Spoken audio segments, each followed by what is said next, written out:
Donc j'avais fait le BPREA à la base en 2012-2013 à Aubernay-Rouffach, classique. Après, j'ai eu l'opportunité de m'installer tout de suite grâce aux amis qui habitent ici. Et j'ai démarré en 2014. Donc j'ai fait, on va dire, mon stage BPREA à la ferme Peter, à Ratzamhausen dans la plaine. Donc classique, j'ai surtout vu rotovator, semis, plantation, classique. Donc j'ai un peu fait pareil ici. Et je me suis vite rendu compte que ça marchait pas trop pour différentes raisons. Déjà ici le sol c'est en fait que du remblai. Ça a été réaménagé il y a 20-30 ans en arrière. C'était des plateformes qui ont été comblées avec du remblai. C'est très caillouteux.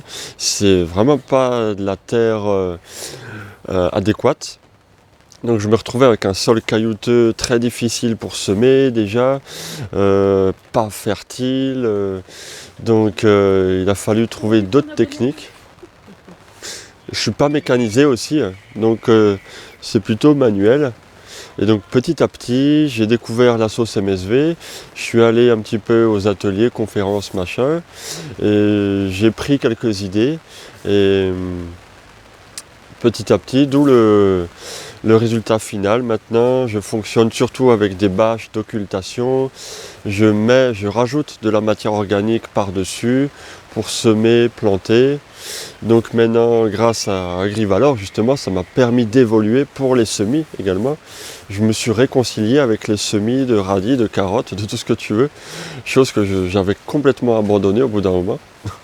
À cause des cailloux, de tout, ça ne convenait pas. En légumes, j'ai surtout ici, on va dire une trentaine d'arts. J'ai une autre petite parcelle là-bas qui fait une douzaine d'arts. Une autre petite parcelle là-bas qui fait 5 arts à peu près. Ensuite, j'ai un verger là-haut sur la colline, donc une cinquantaine d'arts à peu près. Donc au total, il y a presque un hectare plus ou moins bien cultivé. De mieux en mieux cultivé d'ailleurs, je dirais. Alors ici, ce sont chez des amis qui me prêtent. Là-haut, j'ai pu acheter une parcelle pour cultiver du coup les fruitiers, vu que c'est chez moi vraiment. Ici, c'est surtout légumes parce que c'est pas chez moi. Au début, quand je travaillais le sol, au rotovator, charrue, oui, c'était le cas. Ouais. Et maintenant, vu que je ne travaille plus le sol autant qu'avant, ce n'est plus un problème. Pas du tout. Alors oui, concrètement, on va dire bâche d'occultation pour commencer. Soit c'est l'année d'avant, soit si c'est la première année, je les mets genre en mars, dès que possible. Une fois que la neige a fondu, quand la neige passe, ensuite il y a tout qui est rabattu au sol. Et c'est à ce moment-là qu'il faut mettre les bâches. Ensuite, la végétation démarre, mars-avril. Donc c'est là que l'occultation est la plus efficace. Et soit je peux planter tout de suite en avril si c'est déjà propre, soit j'attends le mois de mai pour attendre que ce soit bien propre.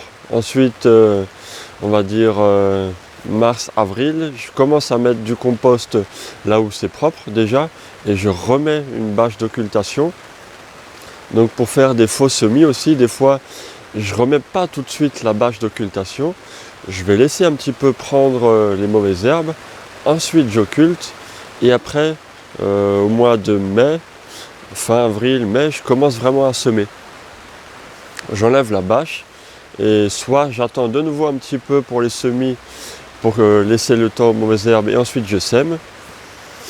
Et quand ça marche bien, j'arrive à faire un faux semis au désherbeur thermique. Soit c'est désherbage manuel, suivant la météo et compagnie, quoi. Et ensuite, petit à petit, j'enlève les bâches, je plante, je sème. Après, P17 tout de suite quand même. Ça permet de maintenir la chaleur, d'accélérer la croissance. de lutter un petit peu contre les poules, des gens qui habitent ici. Les poules se baladent, elles ont tendance à gratter. Alors le P17 c'est génial, ça les fait fuir. Alors c'est mieux si l'année d'avant il y avait des courges où tu mets les bâches et du coup ça occulte très bien. Et si tu commences l'année même à occulter, là il faut attendre un peu plus, je dirais à partir de mai ça commence à être bien propre en dessous. Ça dépend ce que c'est, si c'est du chien-dent c'est un peu difficile, si c'est des petites choses, la petite herbe c'est plus facile à occulter, à s'en débarrasser. Quand il y a un soleil bien fort qui tape, ça a vraiment envie de pousser, de démarrer. Et là, quand tu occultes, c'est très efficace tout de suite. En fait, l'hiver, ça végète, ça ne pousse pas, il n'y a presque pas lieu d'occulter. Enfin, si tu veux que ça marche, il faut laisser beaucoup plus longtemps.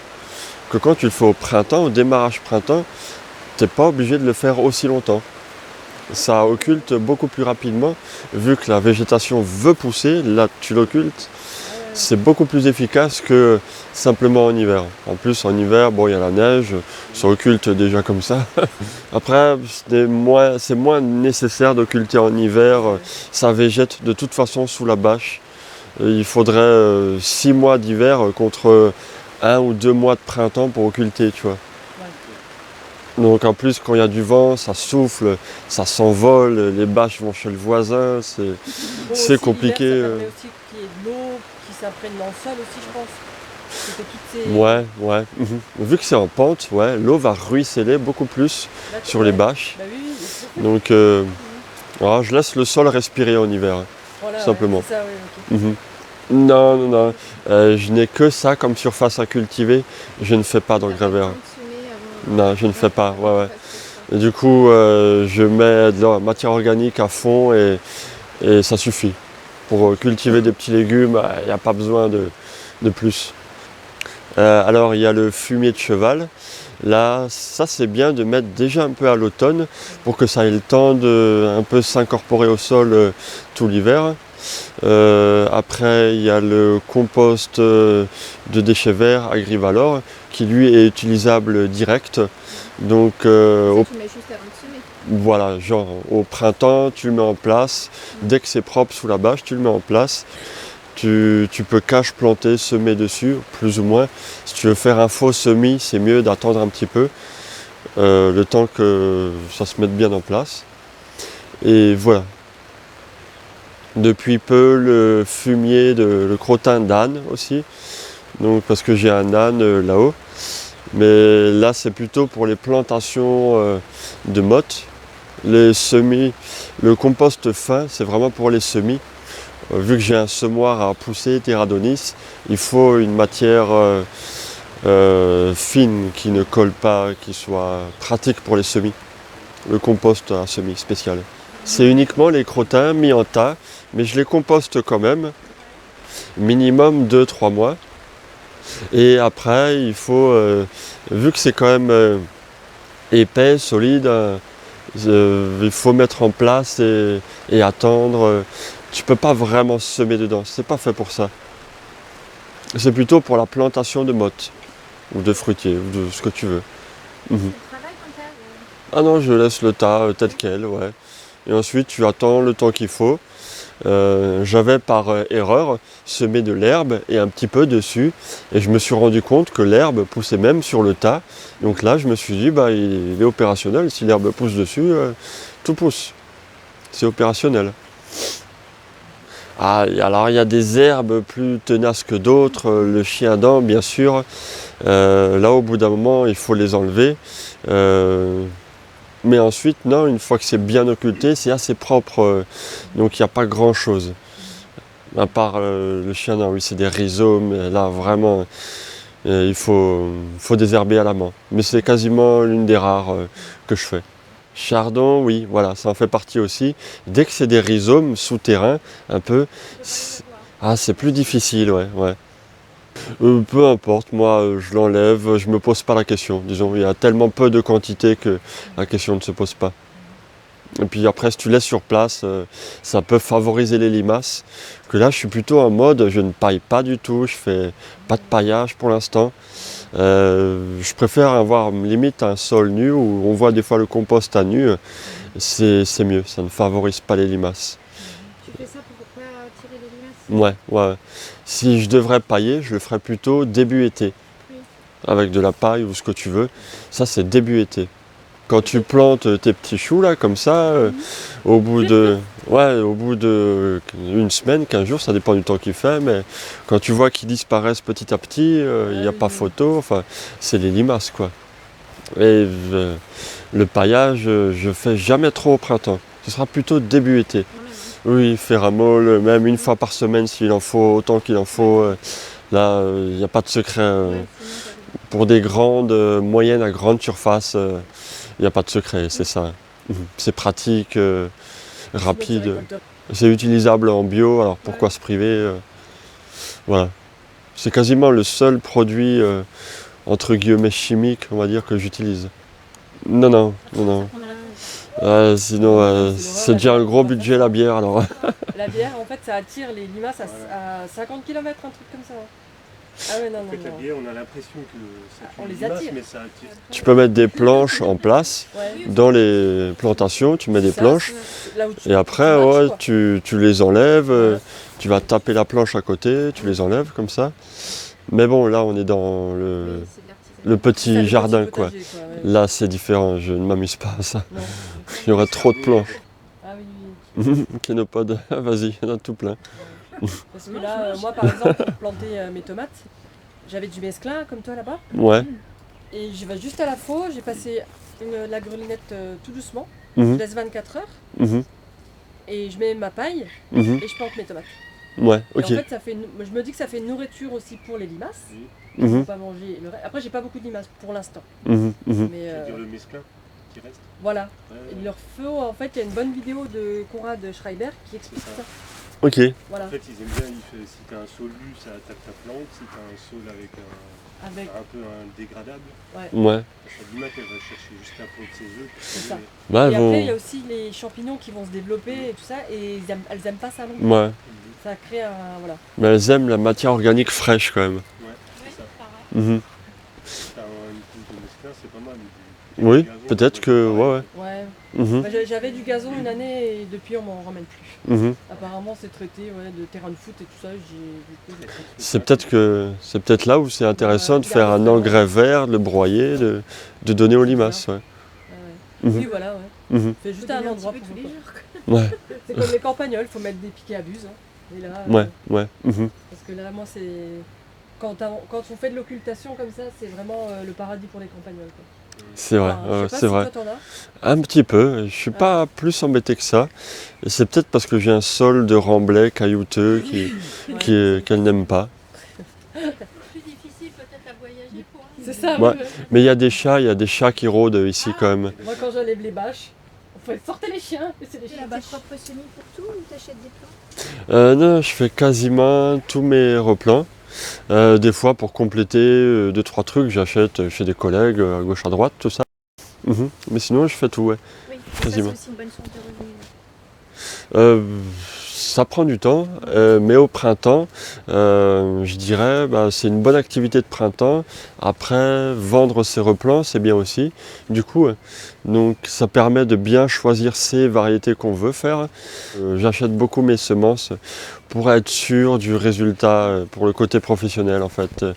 Je m'amuse pas. Pour être sûr du résultat. Parce qu'après, je suis plutôt quand même en milieu maraîchage professionnel. Je veux pas faire des graines que après je suis pas sûr que ça va être ça vraiment.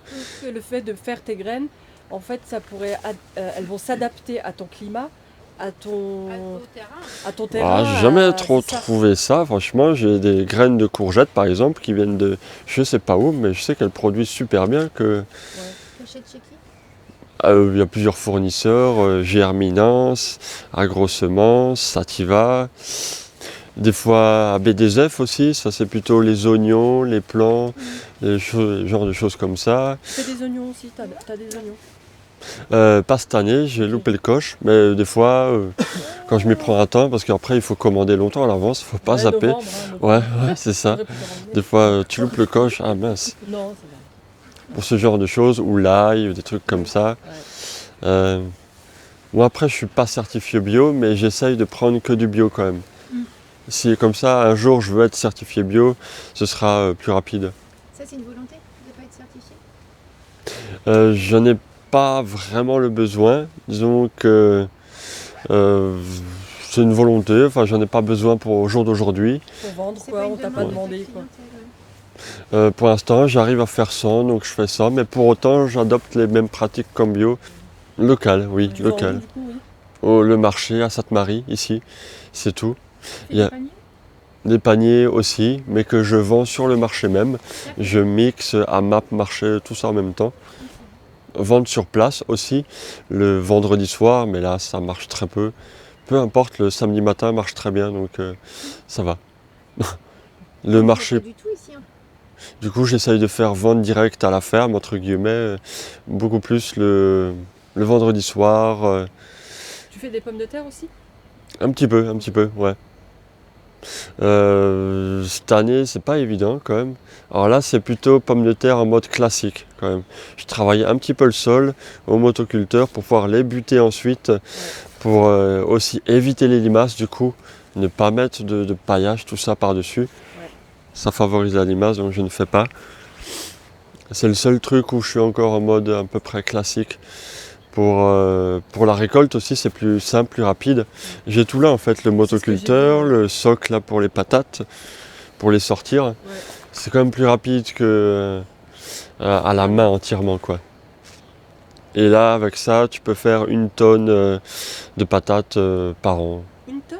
Ouais, c'est possible, ouais. Mhm. Quand c'est bien fait, des Ah oui, belles oui. buttes, tu vois, tu Oui, passes toi, ça, toi, tu fais pas 1 tonne. de patates, Ouais. si, c'est Ah, possible, avec ça, ouais. Ouais. Rien qu'avec ça, ouais. Excellent. Là, j'ai le planteur à patates, justement, Ah oui, oui. où tu mets la patate dedans, ouais, et ça s'ouvre un peu comme ça. Tac. C'est pas mal. Et ça te sert que pour les pommes de terre ou ça peut avoir d'autres? Celui-là aussi, l'ancien, le classique, tout ça. Surtout patates, ouais. Et pour tes bulbes de chou, les bulbes de chou là, enfin les plants de chou, tu l'utilises pas? Non. Alors vu que le sol n'est pas travaillé, il est un petit peu dur. Ça c'est pour sol travaillé quand même. Ouais, d'accord. Pour sol non travaillé, c'est ça. Il n'y a pas de secret, c'est le pied de biche. Là tu vas quoi, tu fais un trou, tu veux, tu mets ta motte et basta, c'est tout. Donc la plantation, il y a juste à enlever la bâche, à mettre ça et c'est tout. Ça s'arrête là. Donc ça va. Ouais, ça va. On peut faire un petit tour dehors si ça vous dit, Oui, justement. parce qu'il fait sec. Attendons pas qu'il pleuve. Non.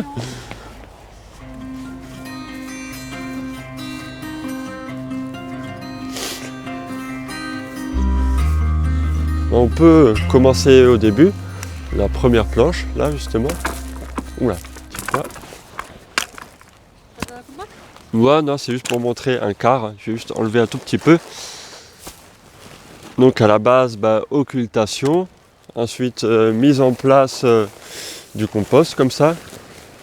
Donc le compost au printemps quoi. Ouais, ça dépend lequel. Le compost fumier de cheval, ce serait plutôt automne. Le compost à semis, là, c'est vraiment au printemps parce que je l'achète au printemps. C'est suffisant, il n'y a pas besoin de faire plus.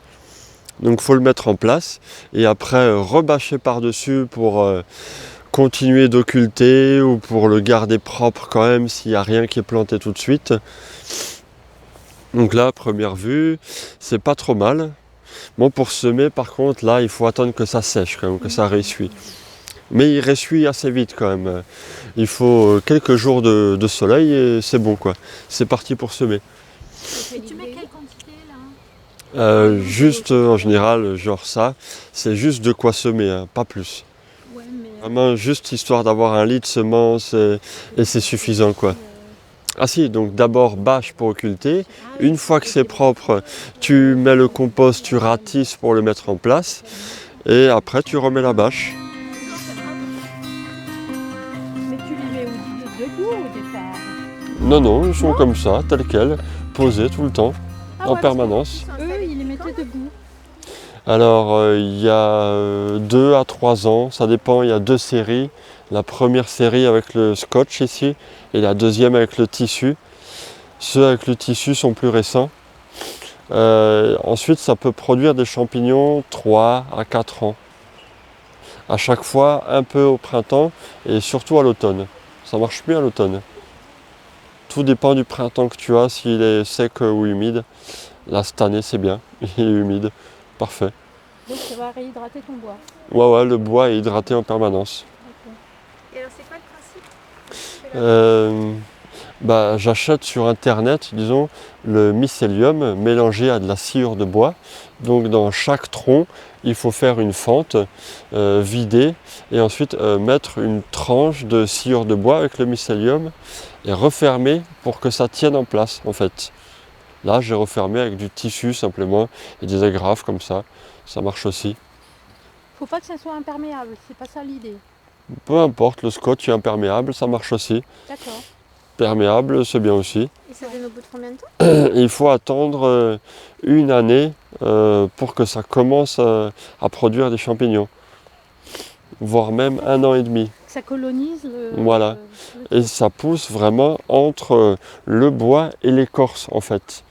Il faut garder l'écorce. S'il n'y a pas l'écorce, il n'y a pas de champignons. Et c'est quel bois? Essentiellement du chêne. Le chêne marche bien. L'écorce reste bien en place aussi. Là, j'ai du hêtre, mais l'écorce part très vite. C'est pas top. Donc il n'y aura pas de champignons. Là, il n'y aura pas de champignons ici. Non. Il manque l'écorce. Et si tu prenais un bois plus tendre, le mycélium, il ne pourrait pas coloniser vraiment dans le bois mort? Non, ça se fait vraiment, C'est je vraiment pense, entre les... l'écorce et le bois, ouais. Où le mycélium passe. Parce que là, Ouais. tu prends du bois dur quand même. Oui. Moi, je prends d'hiver. Ce que je trouve ce que je trouve sous la main. Pas de résineux. Pas de résineux, non. Là, j'ai du merisier un petit peu. Ça marche aussi. Hein. Et là, les plus anciens, ils donnent plus ou c'est... Les plus anciens ne donnent plus. Ouais. Ils ont été faits il y a 4 ou 5 ans. Après, c'est trop vieux, je pense, ça ne marche plus. Hein. Au bout d'un moment, le bois est vieux, ça ne produit plus. Où ils ont pompé tout ce que la nourriture qu'il y avait dedans. Peut-être aussi, oui. Ou des fois, l'écorce commence à vraiment partir. Et si l'écorce part, il ne peut plus y avoir de champignons. Je suis exposé un peu nord. Le soleil est derrière, tu vois. Donc j'essaye de laisser cette haie en place, de faire une belle haie pour qu'il y ait de l'ombre Au maximum. au maximum. Ouais, lui, je crois qu'il les a mis plus dans la forêt. Ouais. Il faut peut-être 2 à 3 bûches pour faire 1 kilo, ouais. Donc c'est vendu sous forme de pain en fait. Et il y a moyen de découper des tranches dedans et de les mettre en place telles quelles. Et ensuite de refermer. Et toi, tu as testé aussi les champignons dans le sol ou pas? Parce que c'est de tester. Non, oui, je sais, non, j'ai pas testé. J'ai fait simplement, comme ça, en fait, sur bûche. Parce que ce qui est bien, c'est qu'elles tiennent plusieurs années ensuite. Ouais. Plusieurs années, tu peux avoir des champignons sur le même morceau de bois. Toujours un peu au printemps et surtout à l'automne. Voilà.